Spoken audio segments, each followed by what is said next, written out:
Je voudrais vous parler ce matin d'une pensée simple dans mon cœur. Vous parlez concernant notre salut et la considération de notre salut dans le temps actuel. Dans le temps actuel. Comment nous devons voir notre salut. Hein? Parce que nous ne pouvons plus voir et considérer notre salut aujourd'hui comme nous l'avons fait il y a 2 ans, 3 ans, 4 ans. Aujourd'hui, on est dans une autre étape, une autre époque. Et une chose qui est certaine tout d'abord, c'est que notre salut, quelque part, nous sommes sauvés. Nous avons reçu le passeport, nous avons reçu le visa. Mais nous ne sommes pas encore partis. Vous êtes partis? Donc on est sauvés. Si on est né de nouveau, on est sauvés. On a la vie éternelle. Mais on n'est pas encore parti. On n'a pas encore quitté le pays où on est là, où c'est dangereux. Donc il faut encore qu'on arrive à l'aéroport et que l'avion décolle. Il ne faut pas trop se glorifier d'avoir un visa dans son passeport. Okay? Parce qu'on a reçu ça, c'est clair. La Bible dit que nous sommes sauvés. Quand on reçoit ça, c'est fait, c'est établi. Mais attention, la parole de Dieu nous parle du salut, comme dans Hébreux chapitre 9, verset 28. Hébreux chapitre 9, verset 28, qui nous dit, de même Christ, Hébreux 9, 28, qui s'est offert une seule fois pour porter les péchés de plusieurs, apparaîtra sans péché une seconde fois à ceux qui l'attendent pour leur salut. D'accord? Donc c'est comme si que le salut, là, l'histoire du salut, ce n'est pas terminé parce qu'on est dans une église. On attend le Seigneur pour le salut. Il y a une forme de salut qui est encore à venir. Le salut complet, c'est quand on est avec le Seigneur. D'accord? Ce n'est pas maintenant, nous avons cru dans le Seigneur, mais nous pouvons avoir cru dans le Seigneur et abandonner le Seigneur. Il n'y a rien de définitif là. Mais, tant que nous avons la foi dans notre cœur, nous marchons avec le Seigneur, nous savons, nous avons un témoignage que nous sommes sauvés, nous avons la vie éternelle. Mais le combat de la foi continue. Parce que l'ennemi va vouloir nous arracher ce passeport et contester ce visa. Hein? Donc il faut veiller. Ailleurs encore, l'épître de Pierre nous dit, parle au chapitre 1er, au verset 5,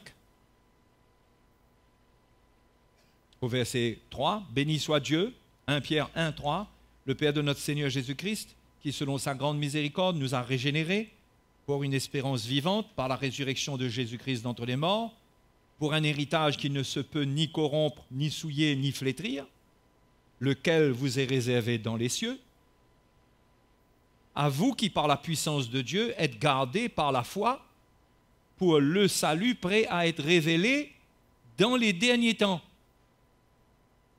Il y a un salut qui doit être révélé dans les derniers temps, c'est lorsque le Seigneur revient. D'accord? Quand le Seigneur revient, maintenant, il y a différents points de vue sur le Seigneur revient, il y a différentes doctrines. Ceux qui croient que Jésus revient à la fin même de la grande tribulation. Il y a ceux qui croient que le Seigneur revient avant, il y a ceux qui croient que le Seigneur revient au milieu pour enlever l'Église, mais c'est sûr que l'Église sera enlevée. Le salut, pour ceux qui sont encore sur la terre, quand Jésus se manifeste et que la fin des temps commence, la période de la tribulation à mon avis, ce salut, c'est l'enlèvement. C'est qu'on part avec le Seigneur. D'accord? Et ce salut-là est prêt à être révélé. Romains chapitre 13.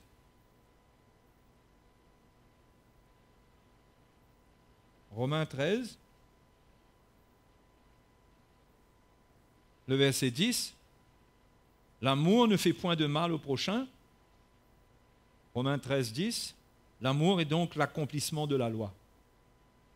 Cela importe d'autant plus que vous savez en quel temps nous sommes. Nous devrions savoir en quel temps nous sommes.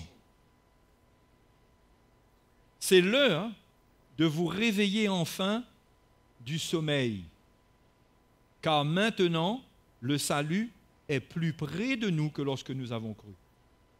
Le salut est plus près de nous que lorsque nous avons cru. Je croyais que quand j'avais accepté Jésus, c'était fait. Oui et non, mais ce n'est pas complet. Oui, je suis né de nouveau, je suis un enfant de Dieu, mais j'ai besoin de persévérer. Parce qu'il y a un salut, lorsque je crois, c'est une chose, mais le salut doit venir. Il est plus près de nous maintenant. Et s'il était plus près à l'époque où Paul a écrit cela, il est plus près de nous aujourd'hui. Et il est plus près de nous aujourd'hui en 2017 qu'en 2016.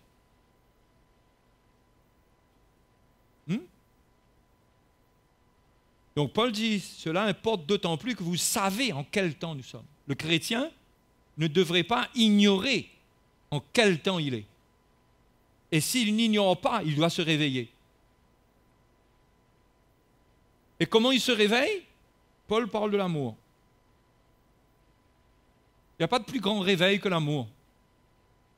On peut parler de réveil, de beaucoup de réveils, que tout le monde fait des miracles, tout le monde donne des prophéties, tout le monde fait des choses extraordinaires. Oh, le réveil! Et tout ça peut être trompeur, parce que le Seigneur a dit à certains, je ne vous connais pas.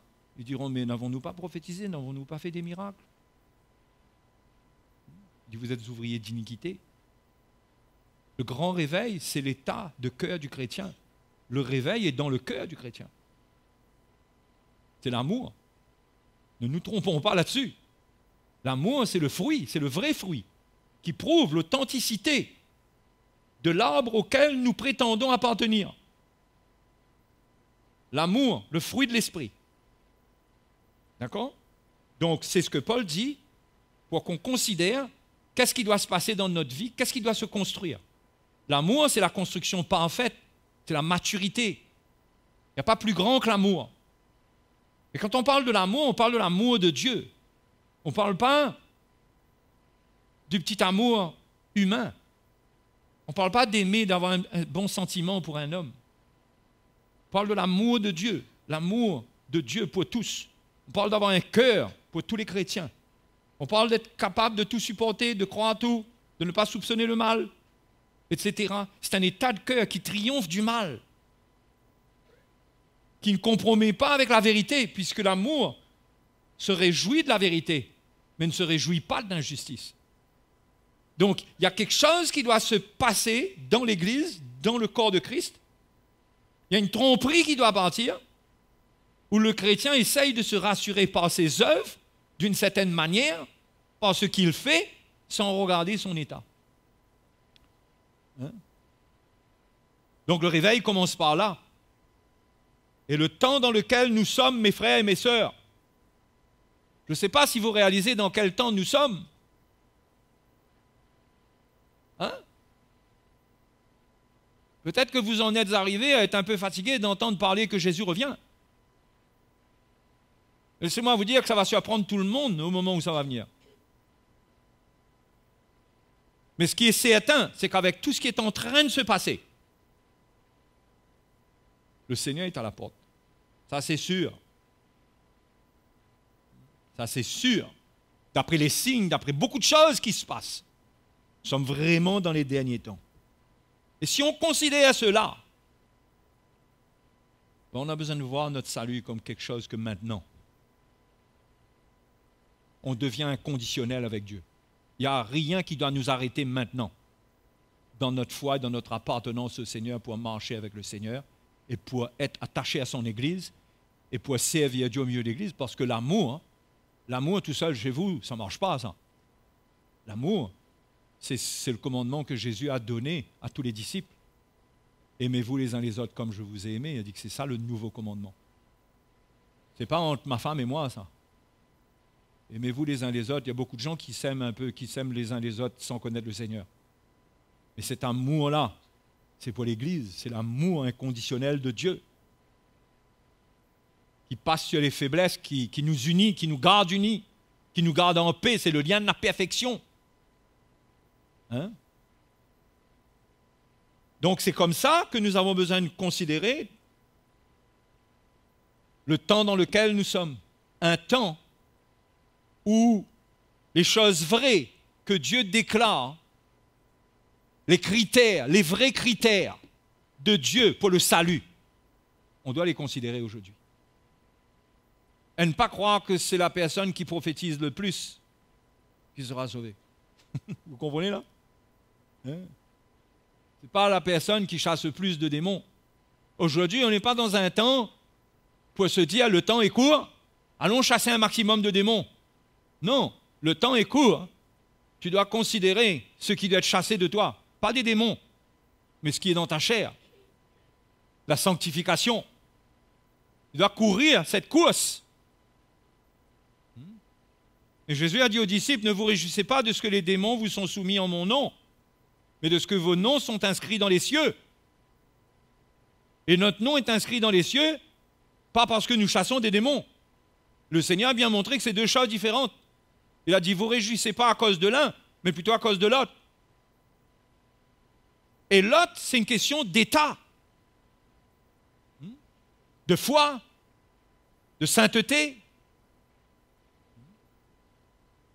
On a beau essayer de se convaincre, se persuader par des doctrines humaines parfois, mais on doit regarder ce que la parole de Dieu dit. Jésus revient pour une église sainte, irrépréhensible, sans tache ni ride. Et le Seigneur prépare cette église-là. Et quand vous pensez, frères et sœurs, le temps dans lequel nous sommes, le temps est court. Et ce qui est malheureux, c'est que beaucoup de chrétiens risquent d'être confus. Risquent d'être confus en ce jour-là. Ce qui est malheureux. Un jour, j'ai parlé sur la fin des temps, il y a quelqu'un qui est venu me voir, je ne sais pas d'où il sortait, il n'était pas de l'église.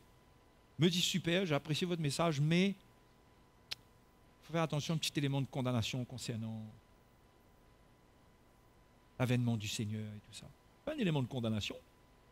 Mais si le peuple de Dieu n'est pas averti, la parole de Dieu nous a avertis de ne pas dormir et de rester éveillés. Non. Parce que l'Église attend un message qui leur montre que de toute façon, c'est OK. Mais la Bible nous met plus dans un état d'éveil, d'avertissement. Maintenant, quel sera le résultat? Je ne sais pas. Mais je crois qu'il faut considérer la parole de Dieu avec crainte. Plutôt qu'essayer de se convaincre que la Bible ne dit pas exactement ce que je lis là. La doctrine doit être claire. Nous sommes sauvés, nous avons reçu notre salut, nous avons été pardonnés. Maintenant, nous attendons notre salut.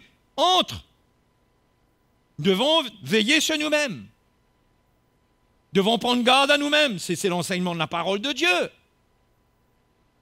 Cette doctrine, une fois sauvé, une fois pardonné, une fois sauvé, c'est une fois sauvé pour tout le temps. Je ne crois pas dans cette doctrine-là, moi. Non, je ne crois pas. Il y a trop de versets dans la parole de Dieu pour contester ça.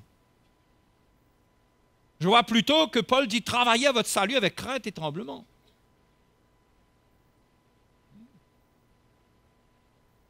Donc, si on considère le temps, il y a une chose que la parole de Dieu nous dit, le temps est court.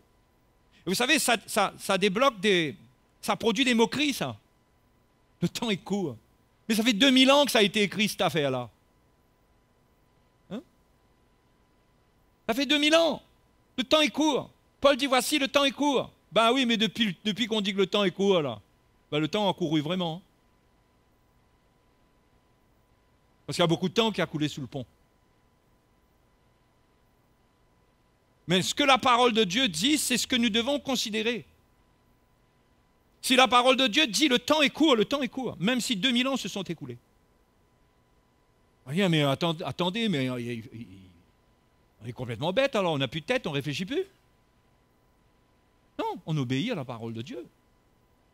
On croit en la sagesse de Dieu, on croit ce que Dieu dit, et si Dieu dit ça de cette manière, c'est parce que premièrement, personne ne connaît à quel moment le Seigneur va venir. Et tous les chrétiens de tous les temps doivent regarder que le temps est court.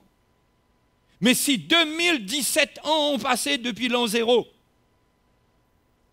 C'est sûr que d'un point de vue mathématique, nous sommes plus près de la fin que tous ceux qui ont vécu, qui ont lu ces lettres au début. Et c'est comme ça que nous devons considérer notre salut.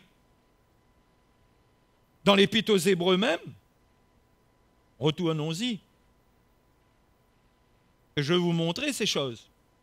Comment un chrétien doit considérer la parole de Dieu. Premièrement, au chapitre 3 et 4, qu'est-ce qu'on voit? On voit que l'auteur de l'Épître aux Hébreux parle d'un repos. Au chapitre 4,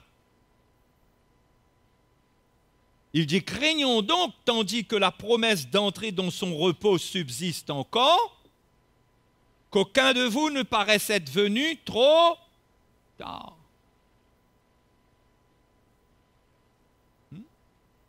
Qu'aucun de vous ne paraisse être venu trop tard. Ah.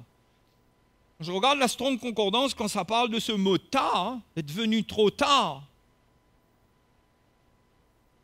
Ça veut dire derrière, venir en retard ou trop tardivement, être laissé derrière dans la course, et ainsi ne pas pouvoir atteindre le but. Nous sommes dans la course chrétienne, mais allons-nous atteindre le but? Même si on a commencé il y a 30 ans de cela, mais est-ce qu'on va finir? Parce que si on ne finit pas la course, ben on n'aura rien. Il faut finir la course. Être laissé derrière dans la course et ainsi ne pas pouvoir atteindre le but, tomber près du but. Waouh! Tomber près du but. On ne sait pas, nous, à quel moment le Seigneur va venir. Mais on peut tomber près du but parce qu'on n'est pas prêt. Parce qu'on arrive en retard. Et ça parle à des chrétiens, ça ne parle pas à des gens du monde. Hein. On est invité à un repos. La première phase, c'est comme le salut. Première phase du repos, c'est intérieur.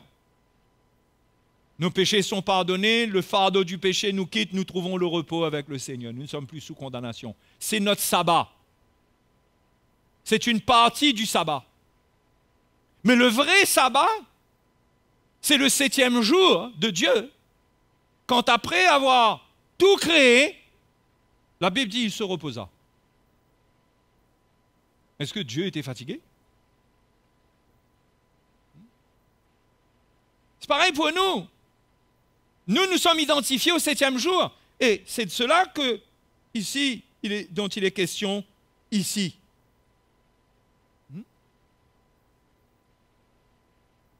Allons continuer à lire. Parler d'un 7e jour. Cette bonne nouvelle nous a été annoncée aussi bien qu'à eux. Mais la parole qui leur fut annoncée ne leur servit de rien, parce qu'elle ne trouva pas de la foi chez ceux qui l'entendirent. Qu'est-ce que Jésus a dit? Quand le Fils de l'homme reviendra, est-ce qu'il trouvera la foi? Il n'y a pas deux fois. Il n'y a pas deux fois. Ne trouvant pas de la foi chez ceux qui l'entendirent. Pour nous qui avons cru, nous entrons dans le repos, selon qu'il dit, « Je jurai dans ma colère, ils n'entreront pas dans mon repos. » Il dit cela, quoique ses œuvres aient été achevées depuis la création du monde. Car il a parlé quelque part ainsi du 7e jour. Et Dieu se reposa de toutes ses œuvres le 7e jour. Et ici encore, ils n'entreront pas dans mon repos. Donc ce repos correspond aussi au 7e jour. Ce 7e jour, c'est quoi? Ça illustre quoi? Si on regarde, si on se tourne dans la Genèse, le Seigneur avait déjà tout créé et il avait tout fini et il y a eu un 7e jour où Dieu se reposa et tout était bon. Ce 7e jour représente notre repos à venir où nous allons entrer dans le repos de Dieu, mais vraiment dans le repos. Notre corps va entrer dans le repos de Dieu, sera glorifié. Alléluia. Ça, c'est une excellente nouvelle. Ce n'est pas que de la bonne nouvelle, ça. notre corps. Donc il y a le jour de notre salut où notre âme entre dans le repos. Et il y a le jour de notre salut où nous entrons dans le repos. Mais là, nous y entrons complètement, corps, âme, esprit. Nous sommes glorifiés avec le Seigneur. Ce jour-là n'est pas encore venu. Et c'est de ce jour-là dont la parole de Dieu dit « Craignons donc, tandis que la promesse d'entrer dans son repos subsiste encore, qu'aucun de vous ne paraisse être venu trop tard. » C'est-à-dire que personne d'entre vous ne soit laissé derrière dans la course et ne puisse pas atteindre le but. Faites attention que vous tombiez près du but. C'est pourquoi quand on regarde le temps dans lequel nous sommes et comment nous devons gérer notre salut, voir notre salut, eh bien c'est simple. L'Épître aux Hébreux utilise un petit mot. Un petit mot. Il dit, on va commencer au chapitre 3, au verset 7, puisque chapitre 3, chapitre 4, tout ça, c'est la même pensée. C'est pourquoi, selon ce que dit le Saint-Esprit, juste avant, l'auteur dit « sa maison, c'est nous ». Sa maison, c'est nous, nous sommes la maison de Dieu, vous êtes d'accord? Pourvu que, ah ben tiens, ah il y a un pourvu que. C'est comme si je vous dis, ok, je vous donne ma maison, pourvu que. Mais si je vous dis ça, et je vous dis pourvu que, est-ce que vous êtes sûr que vous allez avoir ma maison? Dites-moi. Le pourvu que pose une condition. Et nous sommes la maison de Dieu, pourvu que nous retenions fermement jusqu'à la fin la confiance et l'espérance dont nous nous glorifions. C'est ça qu'on a besoin de garder et que Jésus a dit, est-ce qu'il va trouver ça à la fin des temps?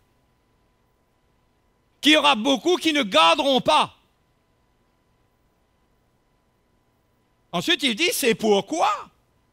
Maintenant, il dit, c'est pourquoi, selon ce que dit le Saint-Esprit.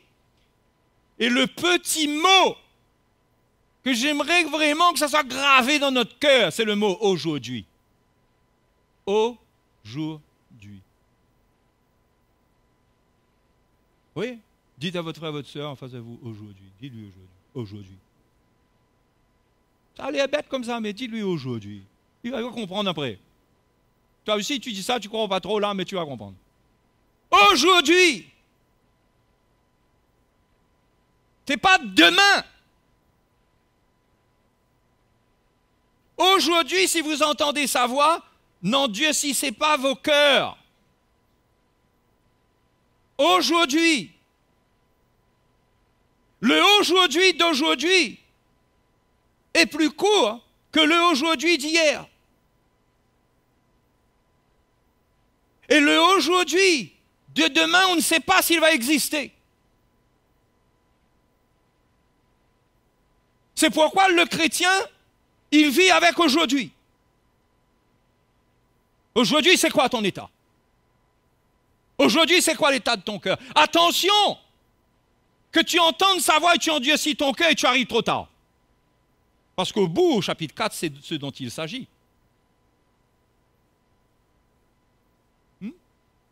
C'est ce dont il s'agit. Attention! Parce que l'avertissement de l'Épître aux Hébreux, c'est que ceux qui ne rentrent pas dans le repos, parce qu'ils arrivent trop tard. Parce qu'ils tombent près du but. Ce sont ceux qui, entendant la voix du Seigneur, n'obéissent pas. Et quand on n'obéit pas à la voix de Dieu, on endurcit notre cœur. Parce que le cœur de l'homme a été créé pour obéir. S'il n'obéit pas, il produit quelque chose qui est contraire à la volonté de Dieu et à la nature de Dieu, il s'endurcit. Le cœur de l'homme, quand il obéit, il reste intact. Et quand il reste dans son bon état, il continue à recevoir la parole et il continue à être dans la foi. Hein? C'est ce qui est écrit ici, on va voir. Donc la clé, c'est aujourd'hui. Qu'est-ce que tu entends aujourd'hui? Qu'est-ce que tu entends de l'Évangile aujourd'hui? Es-tu plus fort que la parole de Dieu qui nous avertit? Sommes-nous plus forts? Pour dire que moi, mon cas à moi est différent. Mon cas à moi n'est pas différent. Le cœur de l'homme, c'est le cœur de l'homme. Si vous entendez sa voix, non Dieu, si ce n'est pas vos cœurs. C'est le temps pour nous d'entendre l'Évangile et de ne pas endurcir notre cœur. Ça veut dire quoi? De considérer la parole de Dieu. Considérer. Considérer. Et ne pas tomber dans le piège de questionner la parole de Dieu. Parce que c'est exactement ce que le peuple d'Israël a fait dans le désert. Ils remettaient en question les directives de Dieu et ce que Dieu disait. Et leur cœur s'endurcissait dans le désert. Et la Bible dit leurs cadavres sont tombés dans le désert. C'est comme ça que beaucoup de chrétiens tombent dans le désert. Rétrogrades. Parfois, ils paraissent avoir des raisons justes. Parce qu'on peut expliquer pourquoi on tombe en pointant le doigt vers les autres. Mais chacun de nous, la Bible dit, portera son propre fardeau. Chacun répondra pour lui-même.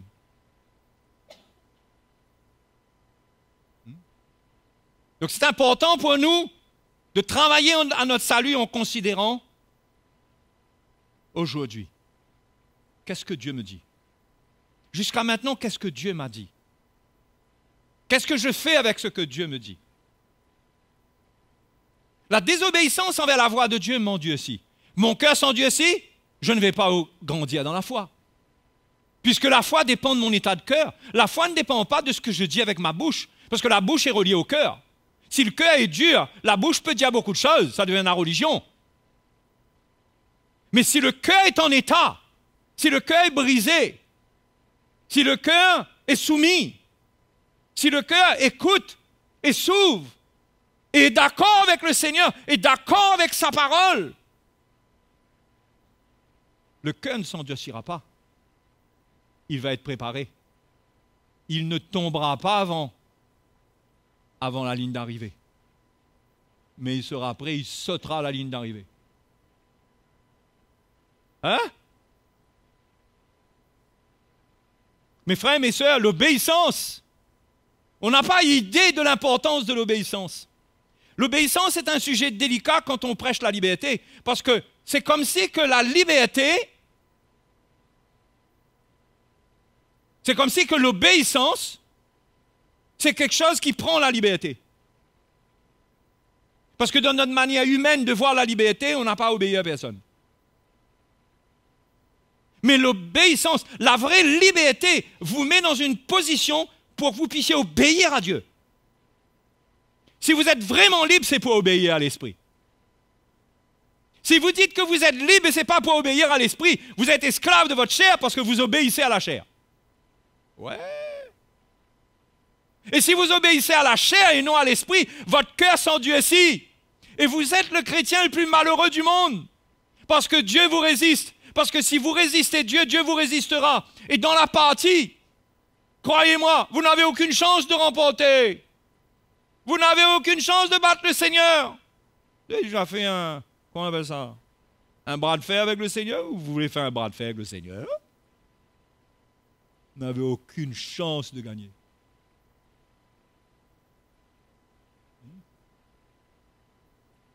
Donc aujourd'hui, comment on travaille à notre salut? Comment on se réveille, d'après ce que Paul dit aux Romains? Réveillez-vous. Comment il y aura de l'amour si le cœur est dur? Si ce n'est pas la parole de Dieu qui œuvre, si cet amour-là, ça doit être un fruit de l'Esprit, ça veut dire que la révélation de l'Esprit, la révélation de la parole doit prendre ce cœur pour que l'amour qui est dedans soit un fruit de l'Esprit, pas une œuvre de la chair émotionnelle, sentimentale, mais un fruit de l'Esprit. Si ça doit être comme ça, ça demande que quand on entend la voix du Seigneur, laissez-moi vous mettre dans le contexte de la voix du Seigneur. Parce qu'il y a beaucoup de gens qui croient qu'ils entendent la voix du Seigneur. Le Seigneur leur a dit, vous savez, toi, le Seigneur m'a dit, le Seigneur m'a montré, le Seigneur m'a dit, c'est clair, le Seigneur m'a dit. Mais c'est drôle le désordre avec le Seigneur qui dit toutes sortes de choses. Seigneur qui dit une chose, moi le Seigneur me dit autre chose, je ne ressens pas ce que le Seigneur te dit. Ça vient mettre le désordre. Il y a quelque part, il y en a un de nous, ou plusieurs d'entre nous qui n'ont pas la voix du Seigneur, ou qui croient que c'est la voix du Seigneur. La voix du Seigneur dont il est question déjà dans l'Évangile, dans la lettre aux Hébreux, la Bible nous dit que Dieu a parlé au début, au chapitre 1er, pendant les premiers versets. Dieu a parlé par les prophètes, mais maintenant il parle par le Fils. La voix de Dieu, c'est le message du Fils. La voix dont il est question, c'est l'Évangile. C'est pas se réveiller un matin et le Saint-Esprit me dit, tiens, va faire ça. Bien sûr que l'Esprit de Dieu va nous mettre à cœur des choses, je ne conteste pas ça. Mais jamais dans le désordre et jamais à l'encontre de l'Évangile. Toujours dans l'esprit de l'Évangile. Toujours dans un esprit de soumission au milieu de nous. Oui ou non? Personne ne peut pas venir et dire Dieu m'a dit, et on lui dit ah bon, Dieu t'a dit. Si Dieu t'a dit, on peut rien te dire, fais ce que Dieu t'a dit. Vous croyez que c'est comme ça? Mais l'Église devient le bazar de... Ça vend et ça crie de partout.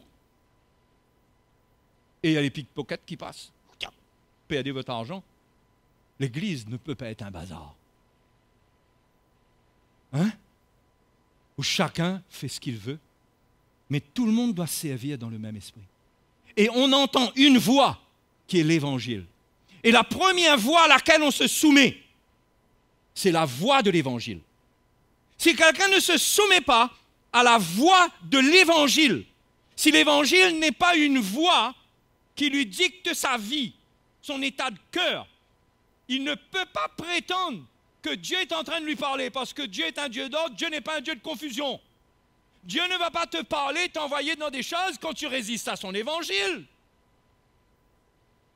Mais voyons, non, mais si c'est comme ça, moi j'arrête tout de suite. Je démissionne.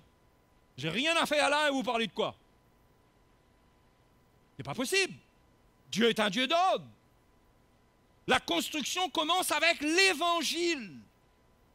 On doit être d'accord avec l'Évangile et on doit s'humilier à la voix de l'Évangile et ne pas s'endurcir devant l'Évangile. Et ça, c'est un grand problème. Parce que beaucoup de chrétiens, Paul l'a prophétisé que dans les derniers temps, les chrétiens aimeront entendre des choses agréables à l'oreille. Ils courront après, ils auront la démangeaison d'entendre des choses agréables. Ils ne voudront plus entendre un message qui les confronte. Ils ne voudront plus, ils fermeront leur cœur à ça. Ils voudront courir derrière les choses émotionnelles qui sont agréables, derrière des prophètes d'émotion qui tremblent et qui font trembler tout le monde, qui donnent des prophéties selon le goût et le plaisir de tout le monde. Tu es un homme d'affaires, le Seigneur te dit, tu vas être béni, tu vas avoir ceci, tu vas avoir cela. Mais aujourd'hui, Dieu te dit, donne $1000. Des voleurs. Des voleurs. Et le chrétien est tellement naïf. Qu'est-ce qu'il fait? Il tient son porte-monnaie même, le pauvre. Pourquoi? Parce que lui-même, il est dans la convoitise. Sa convoitise n'est pas traitée. Quand il a trouvé un homme qui dit quelque chose qui correspond à ce qu'il convoite, qu'est-ce qu'il fait? C'est comme la bourse. Bonne occasion, il investit dedans, mais ça n'a rien de spirituel. Donc les chrétiens courent après toutes sortes d'évangiles. Et se donneront, la Bible dit, ils se donneront une foule de docteurs, selon leurs propres désirs, selon ce qu'ils veulent. Eux, aujourd'hui, il n'y a pas beaucoup de gens qui sont prêts à entendre la vérité, qui sont prêts à entendre comment prendre soin de son foyer. Il n'y a pas beaucoup de maris qui sont prêts à se remettre en question et à voir leur orgueil dans leur maison et à voir qu'en réalité, ils maltraitent leurs femmes avec leur légalisme. Il n'y a pas beaucoup de femmes qui sont prêtes aujourd'hui, avec tout ce qui se passe, à retrouver leur place. Il n'y a pas beaucoup de jeunes qui sont prêts aujourd'hui à s'humilier et à reconnaître qu'ils n'ont plus d'obéissance, ils n'ont plus de soumission. Donc, il n'y a pas d'amour de la vérité. Mais la Bible dit dans 2 Thessaloniciens, chapitre 2, notez bien, que ceux qui n'ont pas reçu l'amour de la vérité pour être sauvés, ils seront livrés au jugement. Mais c'est assez grave. Ils n'ont pas reçu l'amour de la vérité. Parce que Dieu nous aime et Dieu nous parle dans la vérité. Parce que Dieu veut nous sauver pour qu'au jour de l'avènement, nous soyons prêts, nous allions avec lui, ne soyons pas confus. Jean dit, afin que nous ne soyons pas confus au jour de son avènement. 1 Jean chapitre 2. Dans quel temps nous sommes? Nous sommes dans un temps très sérieux. Un temps où on doit se dire, aujourd'hui, Dieu me dit ça aujourd'hui, je dois obéir aujourd'hui. Je ne peux pas me dire, j'obéirai demain. Je ne sais pas si demain existera encore. Parce que si je dis, j'obéirai demain, je tombe là. La ligne d'arrivée, c'est peut-être ce soir. Moi, j'obéis demain. Disqualification. Je crains. Non, moi, je ne sais pas comment. Je n'ai pas envie de faire tourner ça d'une manière qui amène une peur ou une peur inutile, mais la Bible dit qu'il faut achever notre sanctification dans la crainte de Dieu. Comment Dieu le fait? Dieu parle. Dieu parle. Comment on sera sanctifié? Dieu nous parle. C'est sa parole qui nous sanctifie. Le problème, encore un autre problème, c'est que l'ennemi a réussi à blesser les élus de Dieu et à faire qu'ils ferment leur cœur devant les hommes de Dieu qui ont besoin de leur parler.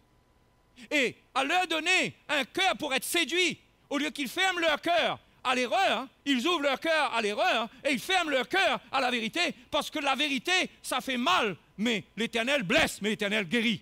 L'Éternel circoncit ton cœur, mais le Seigneur te donne la vie après la circoncision.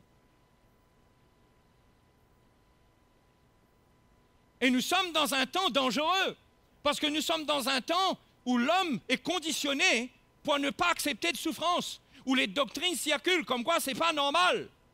Jésus a déjà tout souffert, ce n'est pas normal que tu souffres. La Bible dit que tu es le chef dans ta maison, ben, ta femme doit se soumettre. Et on ne comprend pas que le cœur de Dieu, dans la manière que les Écritures sont venues, ce n'est pas l'interprétation qu'on en fait. Dans un esprit légaliste, on ne comprend pas. Donc, il faut une humilité pour se dire, j'ai besoin d'apprendre. J'ai besoin d'apprendre. Et c'est ce que notre frère disait ce matin. On est encore avec notre argent CFA. On est encore avec notre apprentissage des Écritures d'une manière légaliste. Il y a beaucoup de choses qu'on sait, qu'on a appris. Finalement, ça devient des forteresses dans notre tête. On n'arrive plus à apprendre de l'esprit. Et à se dire, ah ben ça, j'avais mal compris. Ben tiens, ça, on m'a mal enseigné. Je suis ouvert pour apprendre. Mes frères et sœurs, je vous dis une chose, moi. S'il y a une chose qui vous sera en bénédiction beaucoup, c'est que vous brûliez votre bibliothèque dans votre tête et que vous dites, Seigneur, écris des choses nouvelles. Mets des choses nouvelles. Mets des choses nouvelles. Aujourd'hui, si vous entendez sa voix, non, Dieu, si ce n'est pas vos cœurs, comme lors de la révolte au jour de la tentation dans le désert, où vos pères me tentèrent, verset 9, pour m'éprouver, et il vit à mes œuvres pendant 40 ans. Il me tentait pour m'éprouver. Il y a beaucoup de chrétiens qui tentent le Seigneur aujourd'hui, qui disent de toute façon, le Seigneur, ce n'est pas demain qu'il va revenir. Ça, c'est tenter le Seigneur, c'est éprouver le Seigneur.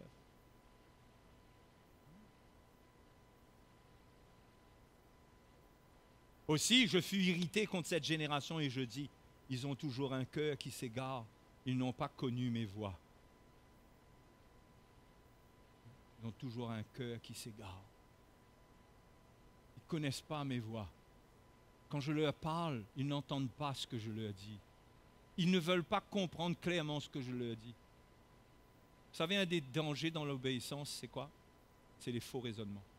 Nous avons plein de faux raisonnements. Nous avons un registre de faux raisonnements, de pensées qui ne sont pas renouvelées, qui sont fausses, qui sont humaines, qui sont charnelles. C'est là. C'est pourquoi l'apôtre Paul dit aux Romains, il dit non seulement offrez vos corps, mais il dit soyez transformés par le renouvellement de votre intelligence. Parce qu'il y a tellement de faux raisonnements qui peuvent être là et qui s'opposent. L'apôtre Paul dit dans 2 Corinthiens chapitre 10, il parle de raisonnements qui s'élèvent contre la connaissance de Dieu. Ça, c'est dans la tête du chrétien. Qu'est-ce qui peut le sauver de ça? C'est qu'il soit humble. Il soit humble. L'apôtre Paul, en larmes, dit aux Corinthiens, il dit, mais vous n'êtes pas à l'étroit dans nos cœurs. Il dit, c'est vous qui avez refermé vos entrailles. Il dit, élargissez-vous, ouvrez vos cœurs. Parce que nous travaillons avec Dieu. Ne recevez pas la grâce de Dieu en vain. C'est ce qu'il dit après.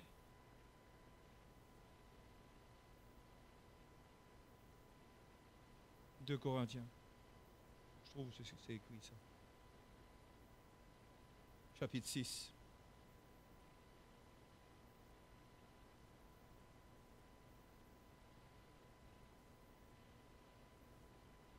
Puisque, verset 1er, nous travaillons avec Dieu, nous vous exhortons à ne pas recevoir la grâce de Dieu en vain. Ce qui veut dire quoi, les frères et les sœurs? Est-ce que vous arrivez à être un peu logique, vous, quand vous lisez quelque chose? Vous arrivez à être un peu logique? Logique. Si je dis, le ciel est bleu, il y a du soleil.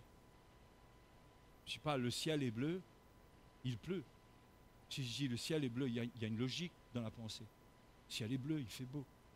Le ciel est bleu et puis il y a l'orage. Non. Bon, peut-être quelqu'un peut me démontrer, ouais, non, le ciel peut être bleu, il peut y avoir de l'orage. Bon. Mais on doit rester logique, non? Logique avec ce qu'on lit. Ce qu'on lit, c'est simple, c'est du 1 plus 1 égale 2 plus 1 égale 3 plus 1 égale 4. Et allons-les, regardez, puisque nous travaillons avec Dieu, nous c'est qui? Nous c'est qui? Si vous dites nous, vous vous trompez. Il ne s'agit pas de vous là, il s'agit des serviteurs de Dieu. Vous voyez? Déjà, il faut tomber d'accord là-dessus. Puisque nous travaillons avec Dieu. Dans l'Épître aux Corinthiens, il défend son ministère. Son ministère est contesté. Donc il leur explique comment eux, ils travaillent avec Dieu. Est-ce que vous comprenez? Finalement, je dis que c'est comme 1 plus 1 égale 2, mais finalement, c'est pas... Puisque nous travaillons avec Dieu, nous vous exhortons à ne pas recevoir la grâce de Dieu en vain. La grâce de Dieu se reçoit comment? Quand on est ouvert à ceux qui sont porteurs de la grâce de Dieu, de la lumière de la grâce de Dieu. Mais oui, les frères et sœurs, c'est ça le combat de l'apôtre Paul. Le combat de l'apôtre Paul, c'est le dire, hein, la grâce à laquelle maintenant vous êtes attachés. Qui vous a apporté cette grâce-là? Vous l'avez reçue où? Quand vous étiez en voyage à Chypre? Vous avez eu une révélation? Lui, Paul, l'apôtre Paul, il a reçu la révélation. Et il a travaillé avec Dieu pour amener la grâce de Dieu vers eux. Il dit, nous travaillons avec Dieu, ne recevez pas la grâce de Dieu en vain. Recevez la lumière de l'évangile. La grâce de Dieu, c'est quoi? C'est l'évangile. Il n'y a pas de grâce de Dieu en dehors de l'évangile, le vrai évangile. La grâce est portée par l'évangile. L'évangile est porté par des hommes que Dieu oint. Ah, nous, frères, nous, on ne veut pas qu'on glorifie l'homme. Nous, attention, nous, on n'est pas là pour l'homme. Il ne faut pas être à l'église. Si tu ne veux pas être là pour l'homme, tu ne peux pas être à l'église. L'église, c'est des hommes. C'est malheureux. C'est malheureux pour notre chair. Mais l'église, c'est des hommes. L'église, c'est quelque chose d'ordonné. C'est un royaume. Il y a un roi, il y a des ministres. Ah non, l'homme, non. Mais comment tu vas recevoir de qui, de quoi? Et voilà le grand danger dans lequel sont tombés beaucoup de chrétiens. Moi, l'homme, non. Eh bien, tu sais ce qui t'arrive, tu t'enseignes toi-même. Mais malheureusement, avec ta petite torche, pour voir là, dans le noir, là, le temps que tu vois un petit bout là-bas, l'ennemi est rendu de l'autre côté. Tu as besoin de la torche, de la lampe du Seigneur. Est-ce que vous comprenez? C'est compréhensible ce que je partage? C'est pourquoi au niveau de la doctrine, on ne peut pas se construire notre doctrine. On doit recevoir la grâce de Dieu. Parce que la Bible dit, Paul dit, car il dit, au temps favorable, je t'ai exaucé, au jour du salut, je t'ai secouru. Voici maintenant le temps favorable. Voici maintenant le jour du salut. Maintenant, aujourd'hui, c'est maintenant. Ne fermez pas votre cœur à la grâce de Dieu, de peur de tomber près du but. Faites attention de vous disqualifier. Continuez à ouvrir vos cœurs, à déchirer vos cœurs et à recevoir. Parce que nous travaillons avec Dieu. Ou nous, il le dit sans prétention. Il dit, nous travaillons avec Dieu. Nous avons la lumière pour vous amener. Parce qu'il y avait beaucoup de gens qui essayaient de séduire les Corinthiens, comme aujourd'hui, il y a beaucoup de gens qui essayent de séduire l'Église, qui essaient de séduire les chrétiens dans des doctrines qui n'ont rien à voir avec ce que Paul a prêché. Aujourd'hui, c'est des millions, c'est des milliers de milliers. Quand vous allez sur Internet, vous allez frapper à leur porte. Vous ne savez pas sur qui vous tombez. Mais vous avez besoin de recevoir la grâce de Dieu maintenant. La preuve qu'il parle de lui et non pas de l'Église, c'est qu'après, il détaille tout son travail. Nous nous rendons recommandables à tous égards comme serviteurs de Dieu, par beaucoup de patience, par les tribulations, dans les calamités, dans les détresses. Il parle de nous, là, nous les serviteurs de Dieu, nous les ministères. Dieu nous a appelés pour ce rôle. Ne recevez pas en vain, c'est-à-dire, n'écoutez pas pour après faire ce que vous voulez, mais mettez en pratique ce qui vous est transmis. Cherchez à le vivre. La grâce de Dieu pour vous changer est là-dedans, rien d'autre. Ah, mais aujourd'hui, on dit ça a évolué, frère. On est en l'an 2017. Hein. Ça a évolué. Un jour, il y a même un serviteur de Dieu, très longtemps de ça, qui disait que l'église des Actes des Apôtres, c'est une église bébé. Mais j'aurais bien aimé être des bébés comme eux. Ils vont mourir dans les arènes, qui sont battus et qui continuent à prêcher l'évangile, qui sont dispersés, qui continuent à annoncer la parole de Dieu. Hein? J'aurais bien aimé être des bébés comme ça. Je me demande, moi, aujourd'hui, s'ils sont des bébés, si je suis encore né, si je suis déjà né, moi. Voyez comment on tourne les choses? Ensuite, on tourne les choses d'une manière que la parole de Dieu ne fait plus autorité. Maintenant, on fait rentrer ce que nous, on voit qui est moderne, qui est bon. Ce qui est bon, ce que nous, on estime qui est bon. Vous savez combien de choses, au goût humain, sont rentrées dans l'Église? Et parfois, par désir soi-disant d'attirer les gens. Mais d'attirer les gens pour qui? Pour la gloire de qui? Hein? Pour la gloire de qui?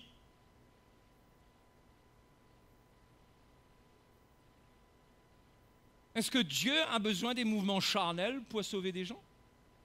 Dieu veut qu'on accepte sa parole et qu'on vive de sa parole simplement.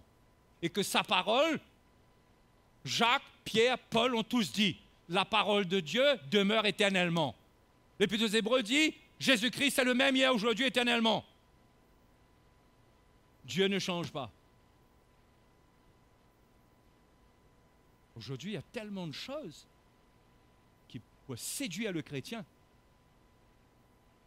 pour séduire l'Église, pour le faire sortir de la simplicité et le faire embrasser un autre évangile. Hein? Autre chose.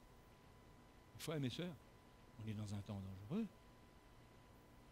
Si on n'a pas la lumière de la vérité aujourd'hui, et si on ne fait pas quelque chose avec aujourd'hui, demain, comme on dit, ne nous appartient pas. Nous appartient au Seigneur si nous obéissons aujourd'hui, si nous suivons le Seigneur aujourd'hui, avec crainte. Si nous comprenons que notre cœur ne doit pas s'endurcir, et aujourd'hui même je dois le traiter. Aujourd'hui, pas demain, pas dans une semaine. Dans une semaine, mon cœur s'est déjà endurci, trop endurci. Et j'aurai même plus la conviction d'aller régler, de réparer ce que je dois réparer. Parce que ce cœur-là ne me dira plus, par l'effet de la grâce de Dieu, ne me dira plus, règle ça. Ce cœur-là va me dire, j'en ai rien à faire, rien à cirer. Le cœur peut devenir dur au point qu'on se dit, peu importe ce qui arrivera. Vous savez, c'est terrible, hein? L'homme peut devenir méchant et mauvais. Mais aujourd'hui, le salut, c'est aujourd'hui. Que le soleil ne se couche pas sur votre colère. Ça veut dire aujourd'hui même règle. Pas demain. Nous sommes dans des temps pour régler aujourd'hui. Quand il faut se repentir? Aujourd'hui. quand il faut sortir du péché. Aujourd'hui, quand il faut mettre sa vie en ordre. Aujourd'hui, il faut être clair. On n'a plus de 2 mois, 3 mois, 4 mois, 5 mois, 6 mois pour dire, voilà, ben on va prendre le temps, on va voir qu'est-ce qu'on fera. J'encourageais un jeune récemment. Plus de temps. Mets tes affaires en ordre aujourd'hui. Fonce, plus vite possible. De peur d'arriver trop tard. De peur de rater. Parce qu'on n'a pas pris au sérieux la parole de Dieu. Les frères et les sœurs, la croix, il faut s'en charger. Quand? La semaine prochaine? Quand? Chaque jour. Ça veut dire quoi chaque jour pour aujourd'hui? Ça veut dire aujourd'hui. Aujourd'hui, prends ta croix aujourd'hui pour ce qui est d'aujourd'hui. Pas demain. Règle ton cœur. Sois prêt. Ce soir, quand tu vas dormir, tu ne sais pas si la trompette sonnera et que c'est le moment d'aller avec le Seigneur. Tu ne sais pas non plus si tu auras une attaque ou tu auras un AVC. Tu sais, toi? Et que tu ne te réveilleras pas. Ah, il ne faut pas parler de ça, frère. Là, ça fait peur. Mais c'est la vie, les frères et les sœurs. Enfin, c'est la mort, mais c'est la fin de la vie. Ça fait partie de la vie, la mort. Il y a des gens qui... Vous savez comment on est devenu bizarre? En tant que chrétien, on est devenu bizarre. Quelqu'un est malade, quelqu'un meurt malade, on trouve ça bizarre. Donc, qu'est-ce qui est normal? Il meurt d'un accident? Ah oui, ça c'est normal. Ah bon? Pourquoi c'est plus normal? Dans l'un, Dieu premier qui guérit, dans l'autre, Dieu premier qui le garde. Où est le problème? Il y a un problème alors? Il y a un problème avec la mort? Il n'y a pas de problème avec la mort. Il faut se soumettre à la volonté de Dieu. Non? Dieu a destiné des jours pour nous. Et nous, on prie, on s'attend à des miracles. Mais on ne sait pas, nous, ce qui nous arrivera. Dans 24 heures, tu ne sais pas ce qui t'arrivera. Peut-être que tu seras au ciel. Tu diras, oh, j'ai entendu l'évangile juste à temps.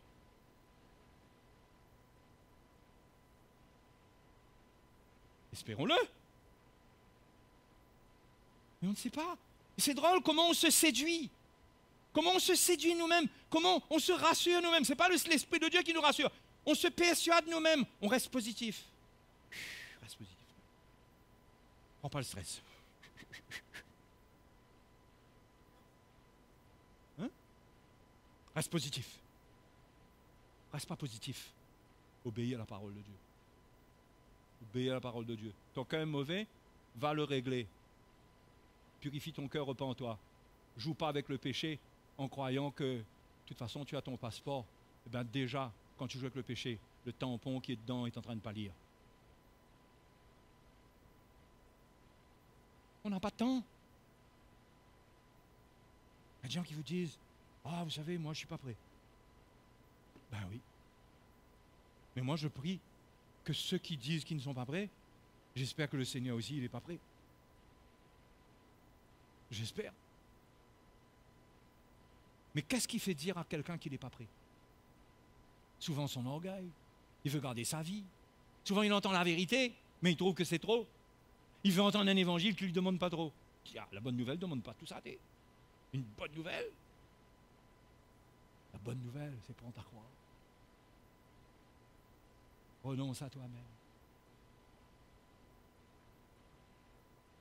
Mais croyez-moi, on ne va pas changer le message pour faire plaisir à des gens. Parce que ça ne sert à rien. Ça ne sert à rien. C'est la vérité qui change quelqu'un. S'il accepte la vérité, il en verra les fruits. Vous savez, parfois on entend la vérité dans l'église, on a peur. On se dit, comment on fait pour emmener des gens à l'église là, avec un message comme ça là? Les gens ne seront pas sauvés. Trompez-vous, détrompez-vous. Il y a des gens qui sont préparés, Dieu connaît leur cœur et Dieu amène leur cœur. Et eux, ils sont dans l'église et vous qui avez peur, vous serez peut-être comme le peuple d'Israël qui a dit, quoi, nos enfants, hein? Moïse, tu veux faire périr à nos enfants? Et Dieu a dit, ben, vos enfants, pour qui vous avez craint qu'ils périraient, ils vont entrer, mais vous périrez dans le désert. Parfois, ce qui est dans notre crainte, c'est ce qui nous arrive à nous. Mais ceux qui viennent, qui entendent la vérité, leur cœur a été préparé pour ça. Et croyez-moi, ils sont prêts à entendre qu'il faut prendre leur croix. Et ils n'ont pas peur de ça, parce qu'ils aiment la vérité, parce qu'ils aiment Dieu. Mais celui qui n'est pas vrai avec Dieu, qui cherche un Dieu qu'il peut manipuler un petit peu. C'est un Dieu qu'il arrive à mettre une enveloppe sur la table. Hein, Seigneur, personne ne voit nous là. Fais ça pour moi. On ne triche pas avec le Seigneur. La vérité reste la vérité. Et je vous encourage, si vous aimez la vérité, d'avoir aucune crainte quand la vérité est annoncée. Ni pour votre famille, ni pour vos enfants, ni pour votre époux, ni pour personne. Si quelqu'un doit être sauvé, il sera sauvé par la vérité. S'il entend la vérité aujourd'hui, il n'accepte pas aujourd'hui, la vérité est puissante. La vérité travaille. Il ne faut pas être émotionnel avec les choses de Dieu. Mais moi, je suis là ce matin pour vous dire, votre salut, chaque jour, il faut travailler à votre salut. Chaque jour. Ça ne va pas? Régler. Conflit? Régler. Marcher avec le Seigneur, prendre des résolutions aujourd'hui. Mettre la vie en ordre aujourd'hui. Oui ou non? Ah, il y a des choses qu'on ne peut pas régler aujourd'hui, mais on prend la décision aujourd'hui. Au moins, quand on prend la décision aujourd'hui, Dieu voit notre cœur et il sait si on va mettre en pratique la décision qu'on prend. Donc, les choses deviennent claires quand on prend la décision, mais on doit avoir la peur de toujours en train de remettre à demain. Toujours en train de remettre à demain. Comme si on voit que ce monde-là, ça va durer encore longtemps, ça. Hein? Il faut devenir sérieux avec la voix de Dieu pour ne pas s'enduire au ciel. Et je n'ai pas tout lu, le cœur qui s'égare, parce que je ne veux pas finir mon message. Peut-être on finira jeudi, je verrai. Mais le cœur qui s'égare, le cœur qui devient dur, ce cœur-là qui prend son temps, son orgueil le séduit. Hein? Sa chair fait comprendre que le soleil là, toujours levé le matin, ça. Le matin, le soleil lève même ça. Oui. Frères et sœurs, c'est le temps d'avoir la crainte du Seigneur, d'être prêt à entendre le coup de trompette et à se dire, ce coup de trompette là, il n'y a pas de trompettiste dans le coin là. C'est le Seigneur qui nous appelle d'être prêt. Alléluia. Et les frères et sœurs, levez vos têtes, levez vos yeux, regardez vers cet avenir glorieux qui vient. On va régner 1000 ans avec Jésus. On va aller avec le Seigneur, nous serons avec lui pour l'éternité. Hein? De l'église, on n'est pas en train de se préparer une petite place au soleil, nous là. Comme si que là, on a payé, on est entré dans le royaume de Dieu. Moi, j'ai payé ma place, touche pas à ma place. Mon frère, travaille à ton salut avec crainte et tremblement. Ah non, moi, j'aime pas cette manière de voir les choses. Là, mais je préfère, on est plus cool, quoi, on est plus zen. La Bible nous dit, Dieu est amour, Jésus nous aime. Hein? Vous savez, aujourd'hui, l'évangile, c'est quoi? C'est que ce genre de message positif, là, vous savez.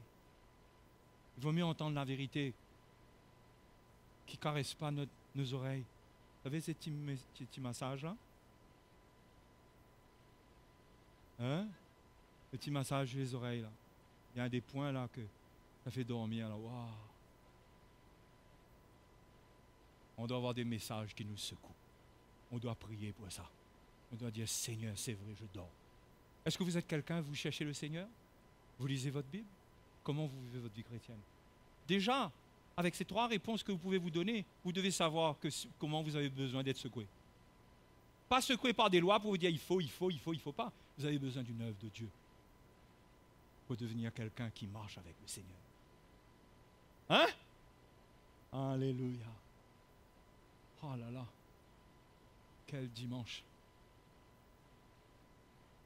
Entendre des choses pour nous confronter.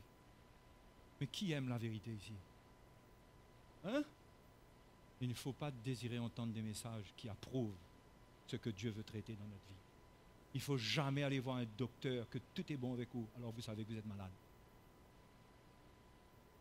Hein? Un jour, j'ai quelqu'un de ma famille qui est allé chez un docteur. Il avait un énorme problème. Et le docteur le regarde, c'était un enfant. Il dit, mais, c'est à où? Là, 30 jours, là. encore quelques jours, cet enfant-là aurait pu mourir. Vous savez, ces médecins qui traitent à la légère, et la Bible nous dit, il parle des prophètes de plâtre, qui bouchent les trous avec des plâtres. Traitent à la légère. Nous, on veut traiter en profondeur. On veut montrer, et on veut voir le mal, l'origine du mal qui nous anime, et qu'on arrête. C'est comme ça que les gens tombent dans des doctrines de démons, passent le temps à chasser des démons, à délier. Tu as besoin de voir ce qu'il y a dans ta chair, de repentir et de dire Seigneur, délivre-moi. C'est ça que tu as besoin. C'est comme ça que les chrétiens passent le temps à chasser des démons qui n'existent pas. Hein? On doit avoir la vérité. Vous aimez la vérité, vous? Paul a dit aux Galates, il dit, mais qu'est-ce qui s'est passé? Qui vous a influencé pour que vous arrêtiez votre course? Qui vous a empêché de continuer avec la vérité? Mais qu'est-ce qui s'est passé? Et vous étiez prêts à donner vos yeux pour moi. Il parle de lui, l'homme. Quoi, l'homme? Oui, les Galates étaient prêts à donner leurs yeux pour Paul. Paul était précieux pour eux parce que Paul leur a porté la vérité. Ils aimaient la vérité à l'époque. Mais il y a un moment, il y a des docteurs qui sont passés par là qui ont dit l'apôtre Paul, n'est pas normal. Regarde Bougla, tout le temps est malade.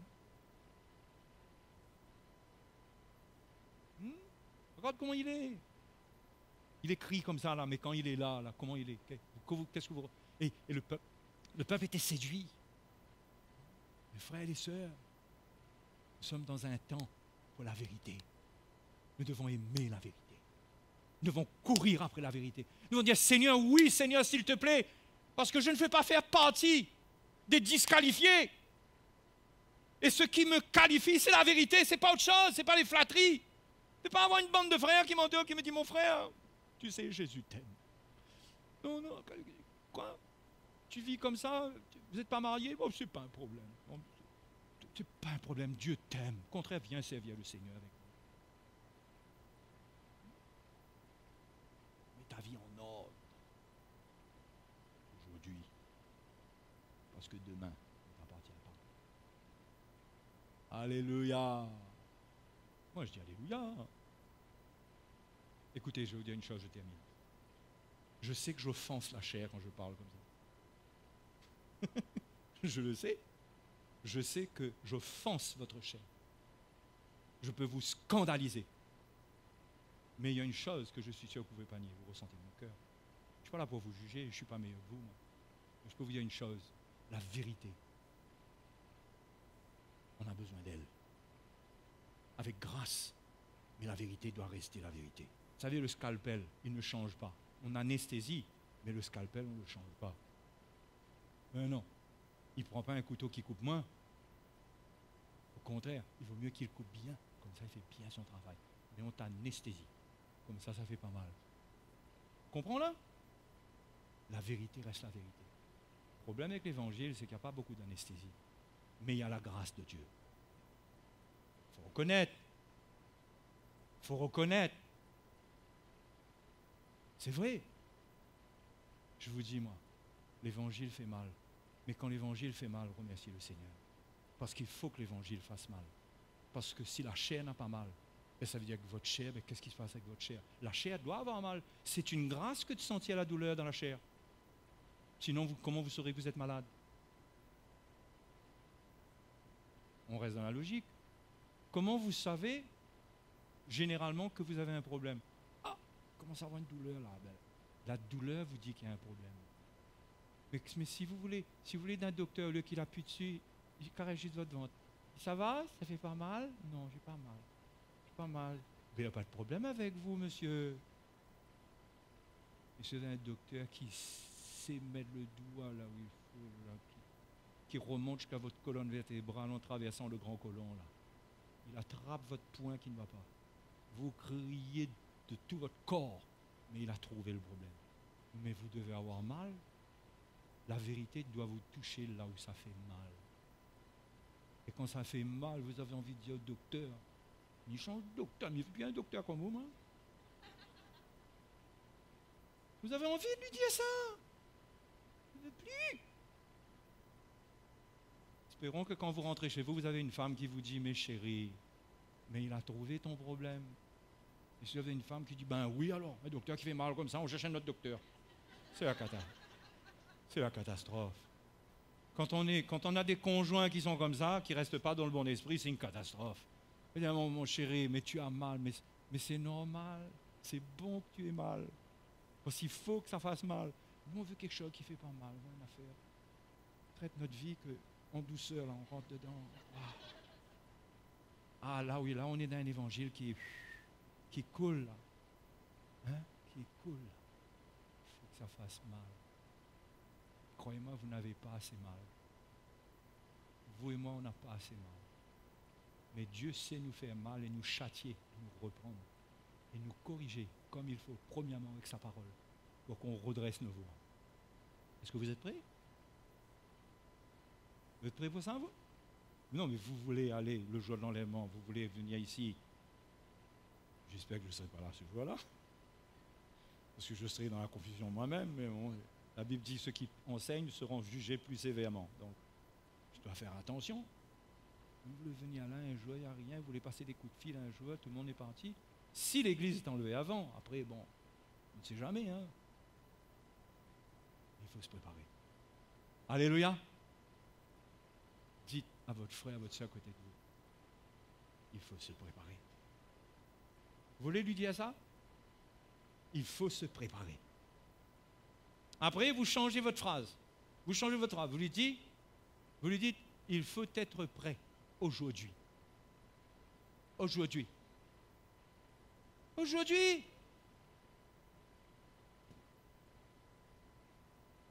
Dieu ne veut pas que tu sois quelqu'un d'extraordinaire aujourd'hui. Il veut que tu te repentes aujourd'hui si tu as besoin de te repentir. Dieu ne te demande pas aujourd'hui d'être parfait, d'être prêt. Bon, on est parfait. Non, c'est dans le cœur qu'on est prêt. Parce qu'on aura des choses dans notre vie, dans notre chair, qui ne seront pas réglées au jour de l'avènement du Seigneur. Mais dans notre cœur, on doit toujours être prêt. On n'est pas d'accord avec le péché, on aime la vérité, on se repent, on pardonne, on garde notre cœur pur. Et on est là avec le Seigneur. Et quand le Seigneur dit, vous êtes prêts, on y va. On décolle, on est parti.